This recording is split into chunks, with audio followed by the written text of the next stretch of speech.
Bernard, the biggest instigator in boxing. Yes. Been calling everybody out, not to fight them, but to make fights. The biggest instigator in boxing. What sane person would give himself a title as the biggest instigator to make fights happen by instigating, you should fight this fight, that guy should fight that fight, stop shoving and jockeying with the fans and give them what they want. This is the first step. There's a lot of ingredients that put this thing together called a super fight, and guess what?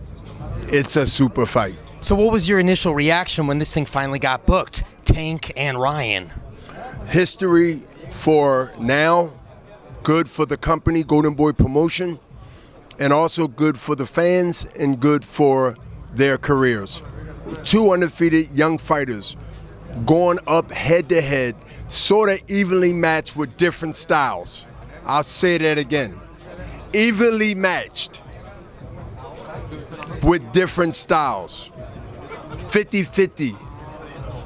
That I believe the spread, or not the spread, of people's opinion will be 50-50 based on the fan base that they represent and also how close and tight this fight is when it comes to their ability and their skills. That matters when people's making their mind up to bet and also to give their opinion, which I haven't met anybody that wasn't opinionated about something.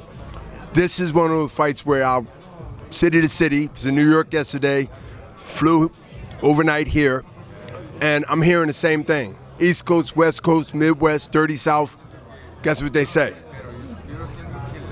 Tank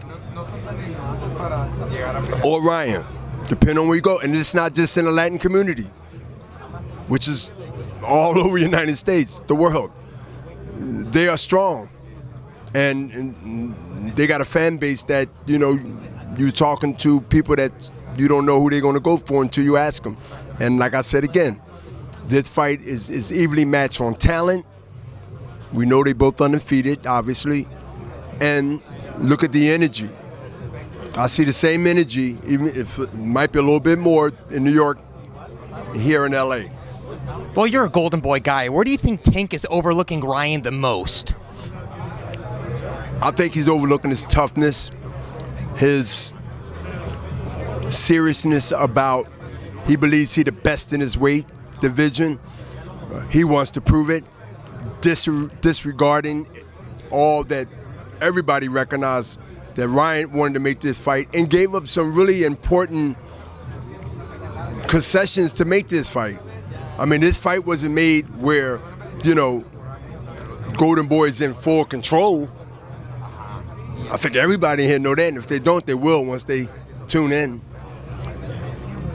But every time we they don't want to do this, we'll work out the best way you can to make it happen. Ryan kept sending Oscar, Golden Boy, in that building, in that office to go ahead and make sure this fight happens. He didn't want Tank to get out of his reach. He didn't even want to take a damn fight, a tune-up. He wanted to come straight to the dance. That's not only gangster, but that's confidence. That's confidence, and not a reckless one, because he stayed in the gym, he stayed ready, stayed mentally ready, physically. He went over his little rest period that he needed for his personal, his mental, and then he's back and strong. He don't want to waste any more time. He wants to go straight to the dance, a super dance with Tank Davis.